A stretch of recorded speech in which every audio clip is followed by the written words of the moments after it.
정부의 1015 부동산 대책이 발표된 지 50일이 됩니다. 한마디로 서울 추방령 50일째입니다.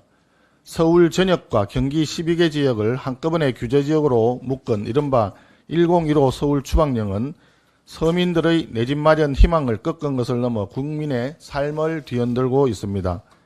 강력한 대출 규제가 시행되자 부동산 시장은 즉시 얼어붙었고 한 달 만에 서울 주택 거래량이 60%가량 급감했습니다. 하지만 정작 집값 자체는 떨어지지도 않고 오히려 오르고 있는 상황입니다. 강남 3구뿐만 아니라 성동, 광진 등 한강벨트와 분당, 광명, 과천 등 경기 주요 지역에서도 가격 상승세가 이어지고 고가주택 거래는 오히려 증가하는 모습을 나타내는데 결국 현금 부자들만 시장에 들어오는 기형적 구조로 변질되고 있습니다. 매매가 얼어붙자 전 월세 시장도 요동치며 서울 아파트 전세 가격이 한두 달 사이에 1, 2억 원씩 오르는 사례가 속출하고 있습니다.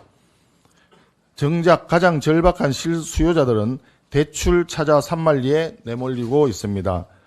정부의 대출 총량 규제로 시중은행은 신규 주택담보대출을 사실상 중단했고 일부 은행은 지점당 대출 한도를 10억 원으로 묶어서 한두 명 외에는 사실상 대출 혜택을 받기 어렵게 만들었습니다. 이런 조치가 지속되면 결과적으로 서민과 중산층 실수요자들은 사채시장으로 밀려날 위험도 있습니다. 집값을 잡겠다며 내놓은 대책이 결국 애꿎은 국민만 잡는 결과로 이어질 수 있습니다. 그런 가운데 김용범 정책실장이 인터뷰에서 1015 대책은 임시조치라고 규정을 하면서 길게 끌고 갈 수 없다라고 스스로 자백을 했습니다.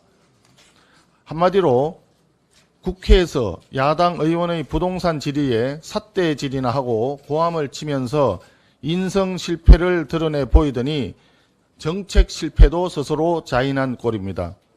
서울 부동산 문제 해법은 분명합니다. 첫째도 공급, 둘째도 공급입니다.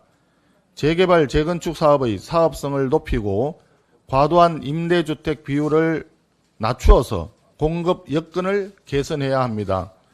자금 조달 기반을 복원하기 위한 부동산 PF 보정 확대 역시 필수적입니다.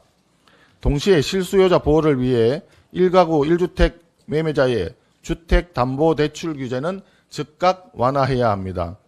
선량한 근로자에게 대출은 자산 운용의 핵심 수단이며 다주택자의 투기성 대출과 실수요자의 내 집 마련 대출을 동일하게 묶어버린 것은 몰상식한 정책입니다. 문재인 정권에서 규제 실패로 촉발된 부동산 폭등의 대가를 또다시 국민에게 떠넘기는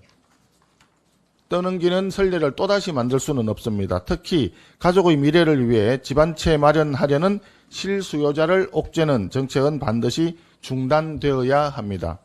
이재명 정부는 지난 50일간 1015 대책의 처참한 실패를 정책실장이 스스로 인정했듯이 잘못된 규제 즉각 철회할 것을 다시 한번 촉구합니다.